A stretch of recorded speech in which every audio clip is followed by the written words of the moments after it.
semua teman-teman dimanapun kalian berada. Wah, senang sekali. Lose pada kali ini dalam ibadah istimewa. Lose ditemani dua teman kalian, dua bersaudara. Oke, teman-teman semuanya dan di rumah, yaitu siapa? Hai teman-teman, saya Karisto. Senang kali bertemu kalian semua. Halo, nama saya Kesedia. Saya juga senang bisa belajar dan melayani, juga beribadah dengan teman-teman semua. Nah, bagaimana kabar adik-adik semua di rumah? Tetap semangat dan sehat kan? Lausa Heni, tadi bilangnya ibadah kita istimewa. Apanya ya yang istimewa, Lausa? Iya, Lausa Heni, kita jadi penasaran nih, apa yang istimewa ya? Kan tiap minggu ibadah seperti biasa lewat Zoom atau online ya kan teman-teman di rumah. Wah, kalian dan juga adik-adik di rumah jadi penasaran ya? Apa yang istimewa dalam ibadah kita? Ayo Lausa, beritahu dong supaya kami tidak penasaran. Wah, sabar ya. Oke, Lausa ini beritahukan ya. Apa ya?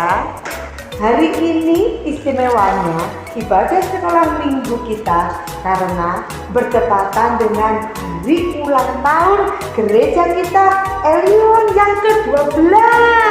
Amazing, ini kan istimewa sekali karena dengan hadirnya gereja kita Elion, semua anak-anak bisa beribadah sekolah minggu.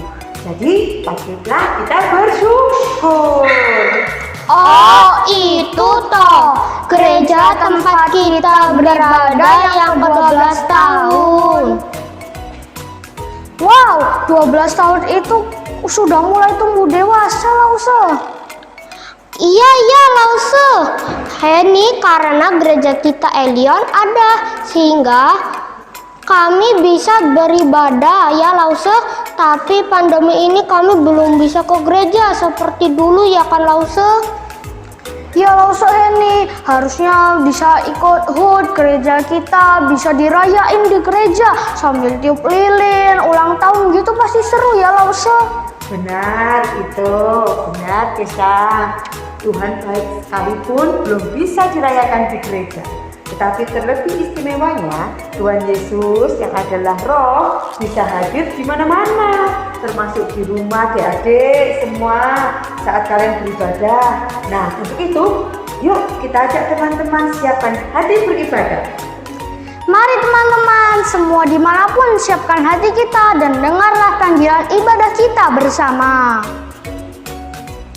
Tetapi karena kasih karunia Allah, aku adalah sebagaimana aku ada sekarang. Dan kasih karunia yang dianugerahkannya kepadaku tidak sia-sia. Sebaliknya, aku telah bekerja lebih keras daripada mereka semua. Tetapi bukannya aku, melainkan kasih karunia Allah yang menyertai aku.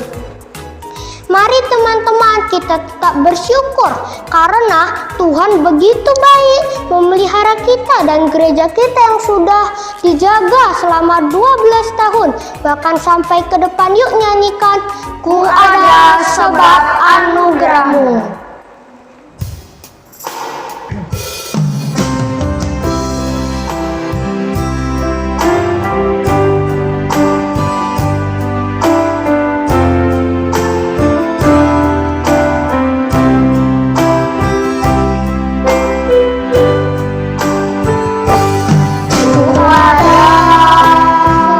Sebab anugerahmu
sekarang kita akan berdoa untuk doa syukur dan pengakuan dosa. Mari kita bersama-sama berdoa. Tuhan Allah Bapa kami yang baik, yang bertata di dalam kerajaan surga, terima kasih ya Bapa atas kesempatan bagi kami untuk bisa beribadah di hari Minggu ini. Bapa di surga, berkatilah kami dalam ibadah kami dan kiranya Engkau dimuliakan. Sebelum kami beribadah ya Bapa, kiranya Engkau berikan pengampunan atas dosa-dosa dan kesalahan yang kami perbuat selama ini. Dan kiranya berkat-Mu akan mengalir bagi kami di dalam ibadah ini. Kami serahkan ibadah kami ini dari awal, pertengahan hingga akhirnya hanya di dalam satu nama, nama yang berkuasa, nama Yesus Kristus. Kami telah berdoa. Amin.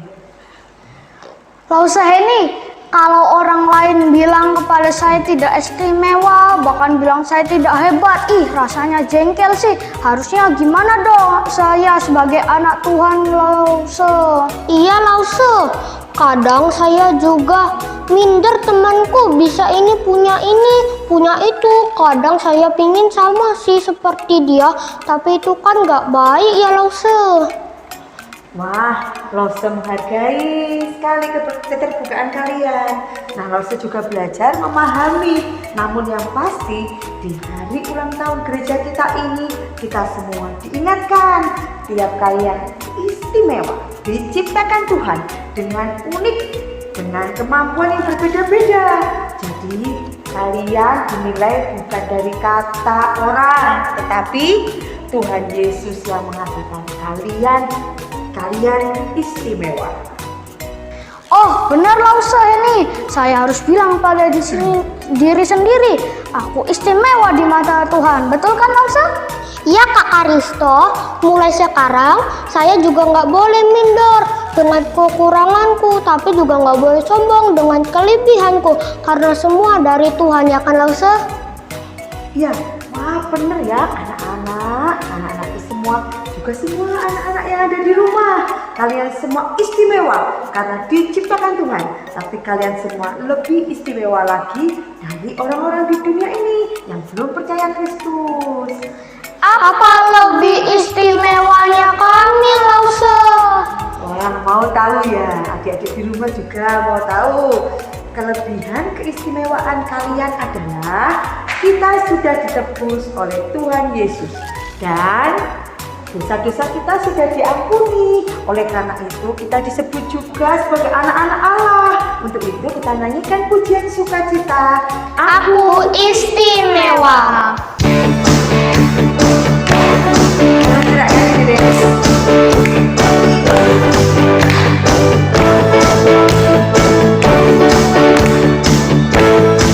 Aku istimewa bukan karena katamu. Aku istimewa bukan karena kau puji, bukan karena kuat dan hebatku.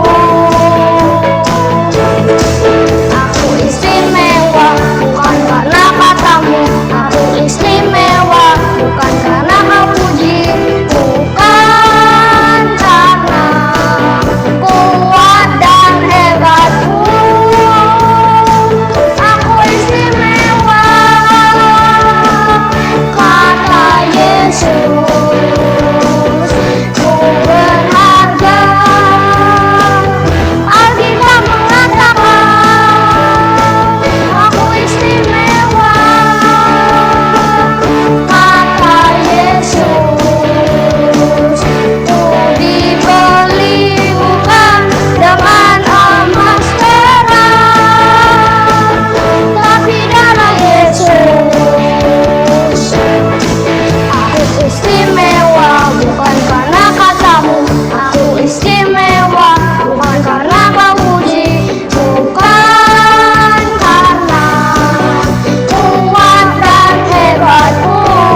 makin panas nih. Ya kan teman-teman, terus semangat memuji Tuhan kan? Wah, anak-anak Tuhan yang hebat suka memuji Tuhan. Kita percaya Tuhan Yesus senang dan pasti ada loh di tengah-tengah kita. Yuk nyanyikan pujian lagi dengan semangat. Tuhan Allah di tengah kita besar, dahsyat, dan perkasa Allah kita, dan ku jatuh cinta padanya.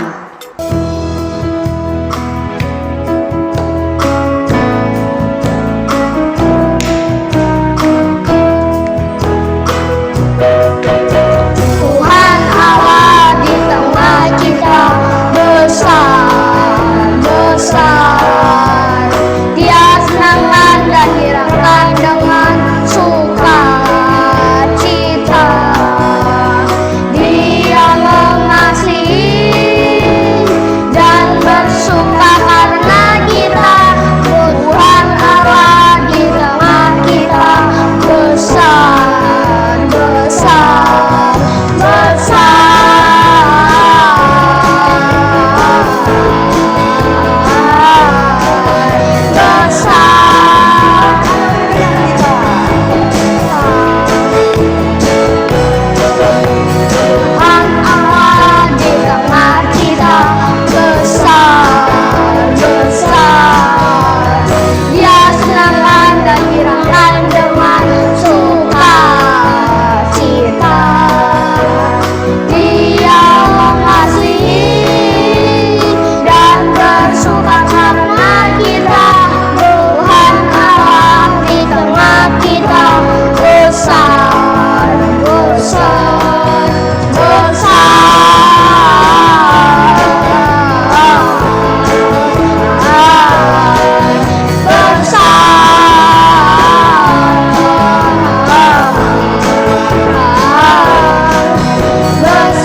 Tarik napas dulu Lau Seheni, lagunya panjang banget. Wah, adik Kesa, ayo keluarkan energi supaya nasi gorengnya jadi kalori, dipakai adik-adik di rumah bersuka cita kan? Wah, kalian ini luar juga karena anak ini napasnya. Tapi kita semua juga ada di rumah suka cita kan? Ya sih, Lausa, memuji Tuhan kiranya menjadi sukacita setiap saat dan dimanapun. Ya Lausa, tapi saatnya juga kita akan ajak teman-teman di rumah menyiapkan hati yang gak kalah seru nih. Cerita firman Tuhan pasti gak kalah seru loh. Baiklah, Kalisto, Kesa, dan juga anak-anakku di rumah. Siapkan hatimu, cerita tentang firman Allah yang berkuasa dan memberi pertolongan di masa sulit. Murid-murid Yesus dalam cerita firman Allah hari ini kiranya memberkati kita. Dan mari kita siapkan hati kita menyanyikan pujian Saat Ku Berdoa.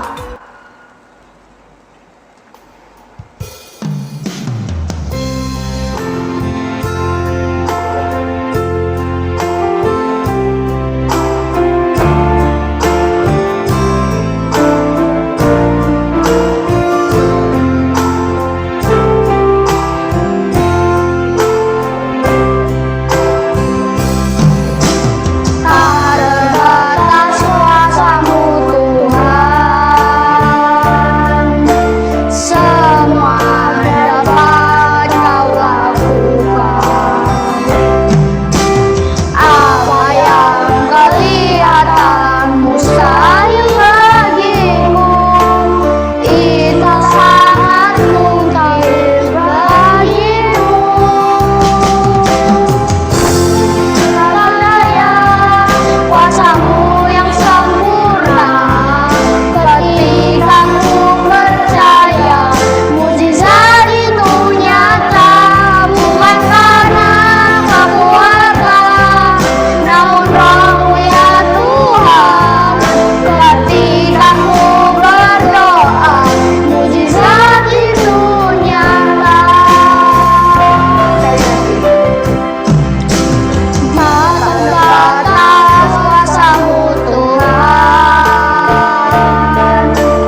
Halo adik-adik, bersyukur banget kita hari ini boleh sama-sama lagi untuk beribadah, memuji dan memuliakan Tuhan.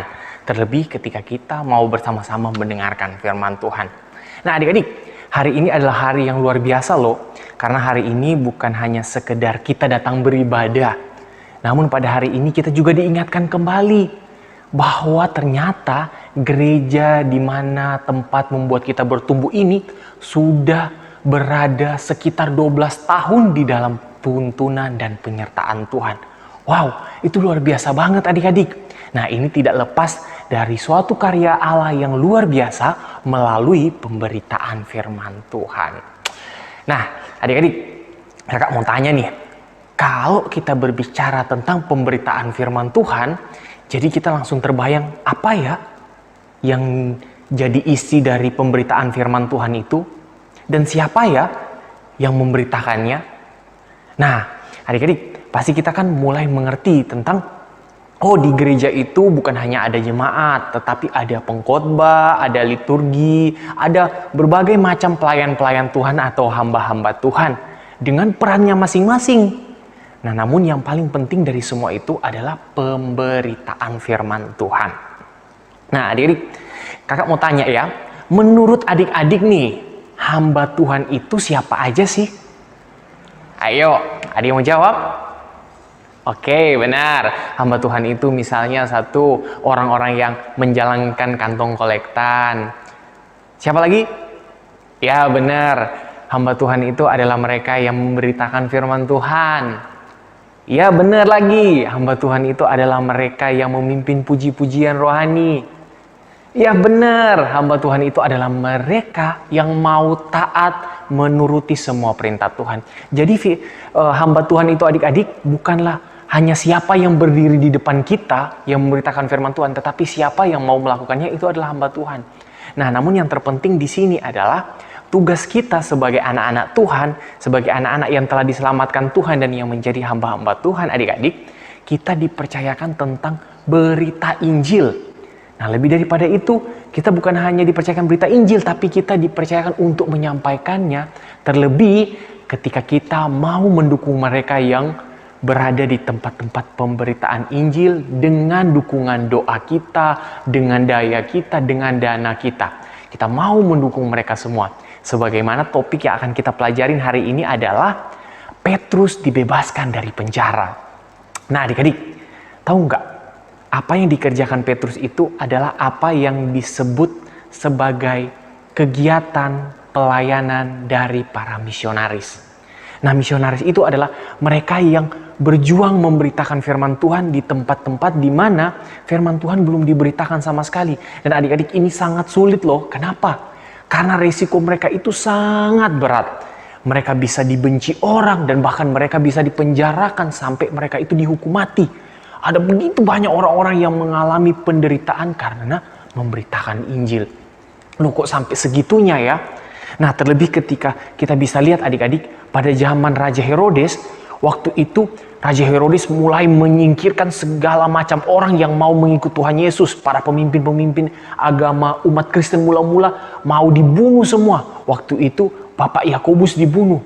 Dan karena Bapak Raja Herodes melihat, wah, pada waktu saya membunuh Yakobus, ada banyak orang Yahudi senang. Nah, jadi saya akan tambah nih. Semakin banyak saya akan bunuh para pemberita-pemberita Injil itu. Akhirnya Raja Herodes mengingat ada satu pemberita Injil yang luar biasa, yaitu Bapak Petrus. Dia memerintahkan orang-orang untuk menangkap Bapak Petrus. Dan setelah Bapak Petrus ditangkap, Bapak Petrus dimasukkan ke dalam penjara. Nah, dan bukan cuma dimasukkan di dalam penjara, tapi Raja Herodes pengen Bapak Petrus ini dihukum mati nantinya. Dan Bapak Herodes sudah membuat 4 regu penjagaan untuk jaga Bapak Petrus ini supaya dia jangan lari kemana-mana. Bahkan ketika dia di dalam penjara sudah dijaga begitu banyak orang, dia juga dirantai adik-adik. Dia diikat untuk jangan sampai dia lari kemana-mana. Wow, luar biasa. Ini sangat menakutkan adik-adik. Begitu sulitnya orang-orang memberitakan firman Tuhan. Nah, pada masa itu nggak mungkinlah orang bisa lari kan kalau udah dijaga 4 regu. 1 regu itu 4 orang loh. Bayangkan, coba 4 kali 4. Wow, begitu banyak. Nah, coba bayangin kalau cuma 2 orang aja yang jaga kita, kita nggak mungkin lolos, apalagi begitu banyak orang. Terlebih ketika kita dirantai. Nah adik-adik, setelah itu ketika para prajurit ini sedang berjaga-jaga, tiba-tiba datang malaikat Tuhan dengan sinar kemuliaannya. Terus dia membangunkan Bapak Petrus. Ketika dia menyentuh Bapak Petrus, dan rantai yang mengikat dirinya langsung terlepas semua. Wow, ini luar biasa. Dan malaikat itu menuntun Bapak Petrus untuk pergi berjalan keluar, melewati setiap prajurit-prajurit yang menjaganya. Dan prajurit-prajurit itu nggak sadar loh adik-adik, sampai di pintu gerbang, dan pintu gerbang itu terbuka dengan sendirinya, dan Bapak Petrus bisa keluar. Nah sangkanya Bapak Petrus ini mimpi, ternyata enggak. Di situ dia baru sadar bahwa Tuhan yang luar biasa, Tuhan yang mengagumkan adalah Allah yang sanggup membebaskan aku dari segala macam kesusahan kalau Allahku menghendakinya. Dan lebih daripada itu, Petrus mau sampaikan pesan seperti ini, bahwa aku ternyata masih memiliki tugas yang dipercayakan Tuhan. Makanya aku belum diizinkan untuk kembali kepada Tuhan, atau di dalam pengertian meninggal. Nah, Petrus menyadari bahwa rencana jahat manusia akan gagal ketika Tuhan bilang gagal. Kenapa? Karena rencana Tuhanlah yang baik dan yang benar itu yang selalu terlaksana. Nah sampai suatu ketika Tuhan Yesus membebaskan Rasul Petrus daripada cengkraman itu lewat malaikat. Nah Petrus akhirnya berpikir, sebentar saya mau kemana ya? Oh dia ingat, dia mau pergi ke tempat murid-muridnya. Petrus pergi ke tempat murid-muridnya, dan dia sampai di satu rumah muridnya, dia mengetuk pintu. Dan tahu nggak adik-adik, mereka lagi ngapain di dalam? Mereka lagi berdoa. Mereka tekun terus berdoa supaya Rasul Petrus ini bisa dibebaskan. Namun pada saat mereka lagi berdoa, Petrus ini masih mengetok-ngetok pintu terus supaya dibukain. Nah, muncullah hamba perempuan yang bernama Rode. Nah, dia baru mau membuka pintu, tapi dia kan masih agak takut-takut tuh. Jangan-jangan musuh nih yang datang. Akhirnya dia mau dengar, siapa ya yang mengetok-ngetok pintu? Dan dia kaget. Ternyata yang mengetok pintu itu dari suaranya jelas banget bahwa itu adalah Rasul Petrus. Nah adik-adik, saking senangnya dia bahwa doanya telah dikabulkan Tuhan, dia lari balik ke teman-temannya. Lupa tuh bukain pintunya. Rasul Petrus yang waktu ngetok pintu. Wah, ini lucu banget adik-adik. Dia langsung bilang ke teman-temannya, ada Rasul Petrus di luar. Dia ngetok-ngetok pintu, tapi saya belum bukain. Pokoknya ada Rasul Petrus di luar. Nah, sampai teman-temannya dari hamba Rode ini kaget. Lah, kamu ini mengigau, kamu ini berhalusinasi, kamu ini menghayal. Dan kalaupun itu benar, itu mungkin malaikatnya dari Petrus. Tapi mereka nggak percaya sampai akhirnya Rasul Petrus masuk dan menampakkan diri. Dan mereka semua tercengang. Mereka semua kaget, kagum, takut, dan lain sebagainya. Namun satu hal yang perlu kita tahu, Rasul Petrus pada waktu dia masuk ke dalam situ, bertemu dengan orang banyak, yang adalah murid-muridnya, adalah orang-orang percaya, yang menyembah Tuhan Yesus. Nah di situ adik-adik, dia bukan menceritakan kehebatan dirinya, dia bisa melakukan mujizat dan lain sebagainya. Tapi dia mau menceritakan kemuliaan Tuhan. Dia menceritakan kebaikan Tuhan yang menolong dia, membebaskan dia dari masalah itu. Nah ini luar biasa banget adik-adik. Nah setelah itu dia pergi keluar. Dia pergi ke tempat yang lain untuk terus bisa dipakai Tuhan memberitakan firman Tuhan, menceritakan karya-karya ajaib yang Tuhan pernah lakukan. Nah ini luar biasa banget ya. Kita akhirnya di dalam hal ini kita bisa belajar kemuliaan Tuhan itu tidak bisa disaingi oleh apapun, dan keagungannya itu tidak bisa dikalahkan oleh apapun. Dan ketika Tuhan mau menolong kita, sekalipun dunia menginginkan kematian kita, tidak akan bisa dunia menghabisi diri kita kalau Tuhan Yesus itu di pihak kita. Karena apalagi kalau Tuhan Yesus masih mempercayakan tugas-tugas mulia kepada kita. Ayo, tugas mulia apa yang Tuhan percayakan kepada kita yang belum kita lakuin? Kita masih rajin nggak baca Alkitab? Kita masih seneng gak mendengarkan firman Tuhan? Atau kita mungkin belum kali ya berbagian di dalam kesempatan untuk menceritakan kebaikan Tuhan Yesus kepada orang lain. Dan yang terpenting adalah bagaimana kita mau berdoa bagi orang-orang di sekitar kita, khususnya para hamba-hamba Tuhan yang memberitakan firman Tuhan. Karena adik-adik, memberitakan firman Tuhan itu tidak gampang loh, bukan cuma sekedar ngomong. Hamba-hamba Tuhan juga harus melakukan apa yang dia katakan, dan terlebih ketika dia mengatakan kebenaran akan banyak orang yang membenci dia, sebagaimana Rasul Petrus.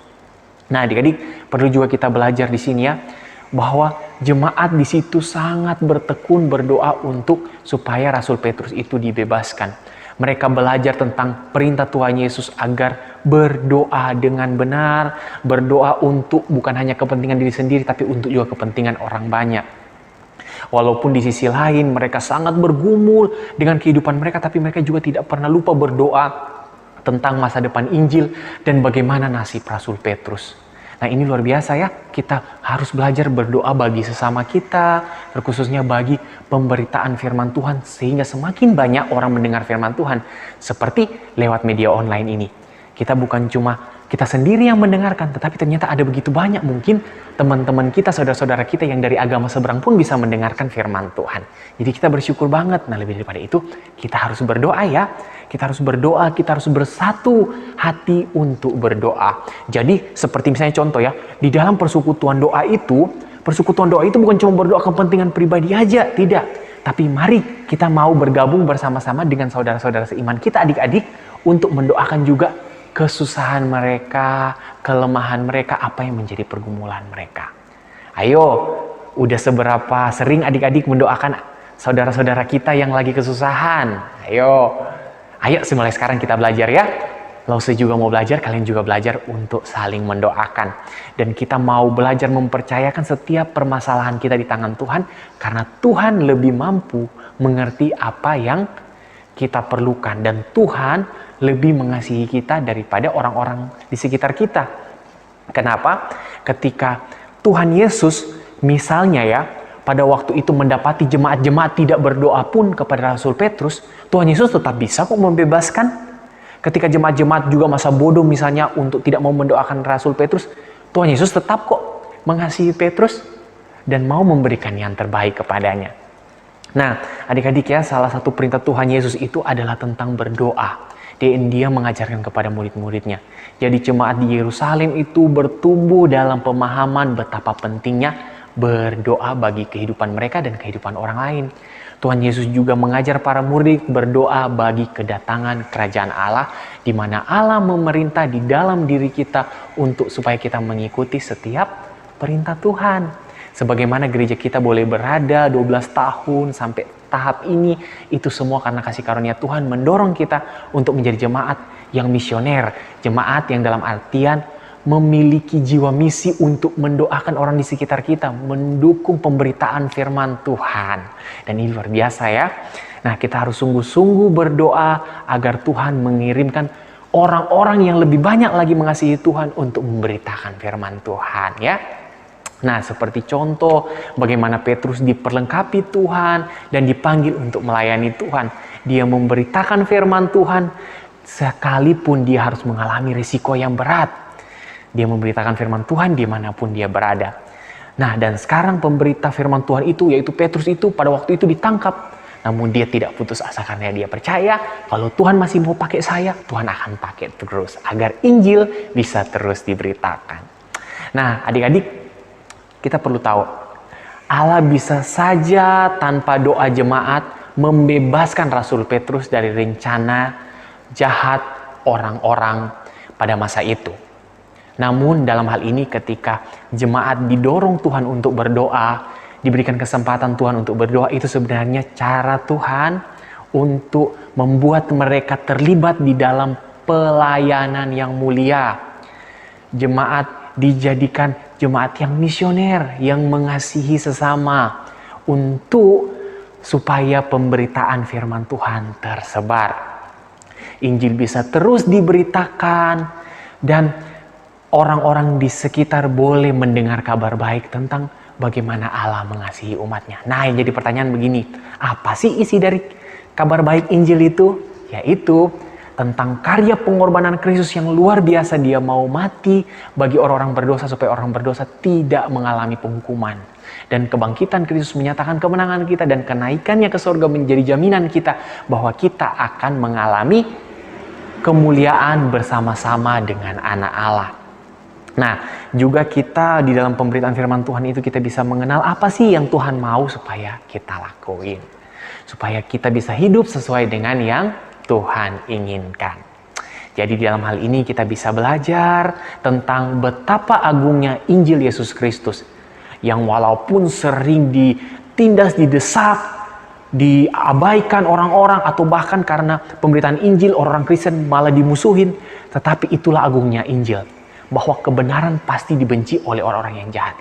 Jadi kalau kita memberitakan kebenaran dan kita dibenci, berarti bukan kita yang salah adik-adik sehingga kita dibenci, namun karena mereka yang tidak mengenal kebenaran akhirnya hidup dalam kejahatan dan akhirnya membenci Injil.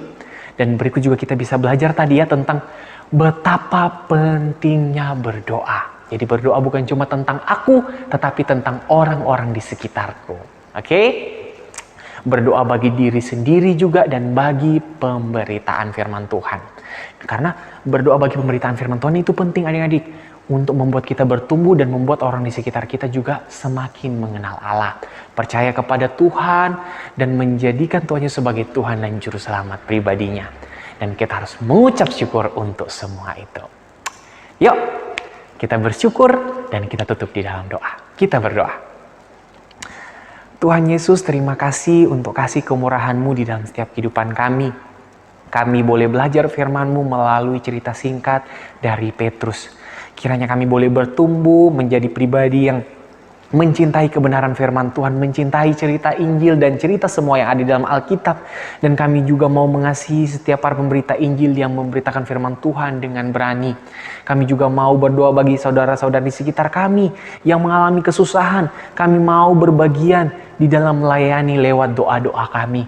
Ajar kami Tuhan, agar kami semakin hari semakin bertumbuh di dalam Tuhan Yesus. Kami berdoa dan kami berterima kasih. Amin. Adik-adik, ayat hafalan kita di sini terambil dari Filipi pasal 4 ayat 13. Sekali lagi, ayat hafalan kita terambil dari Filipi 4 ayatnya yang ke-13. Bunyinya demikian. Segala perkara dapat kutanggung di dalam Dia yang memberi kekuatan kepadaku. Sekali lagi ya. Segala perkara dapat kutanggung di dalam Dia yang memberi kekuatan kepadaku. Walau Suheni dan juga Kak Karisto, seru bener kan cerita firman Tuhannya hari ini? Coba kita tanya kepada teman-teman di rumah. Gimana ya teman-teman, seru kan firman Tuhannya? Wah, kalian semua ini dan juga anak-anak yang seru istilah kata-katanya ya. Makin banyak serunya, firman Allah terlebih harus dipercaya dan dilakukan, benar kan?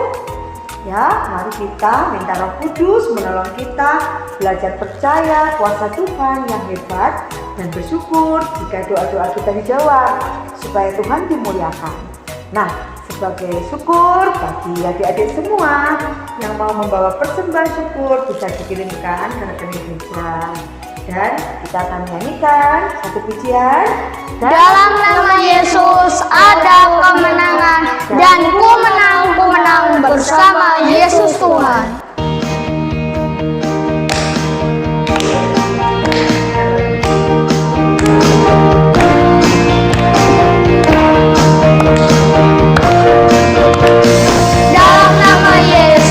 Dalam nama Yesus ada kemenangan. Dalam nama Yesus iblis dikalahkan. Dalam nama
satu dalam doa, kita mau selesai ibadah dan kita terima berkat Tuhan. Kiranya kasih karunia daripada Allah Juru Selamat, daripada Allah yang begitu mengasihi kami, daripada Allah yang selalu menuntun kehidupan kami ini, selalu menyertai kami dan keluarga kami dimanapun kami berada, sehingga kami boleh menjadi saksi Kristus yang setia, yang mengasihi sesama kami. Amin. Nah, teman-teman semua, dengan demikian semua acara ibadah kita sudah selesai. Namun sebelum kalian berpisah, yuk dengar dulu pengumuman sekolah minggu yang akan disampaikan oleh adik Kisah. Halo teman-teman semua, sebagai pengumuman di hari ulang tahun gereja kita yang ke-12, yuk makin semangat membaca Alkitab saat teduh dan setia semangat beribadah. Ya, dan kita bertemu lagi minggu depan ibadah sekolah minggu kita Elion Puri secara Zoom bersama. Dadah, sampai jumpa. God bless you all.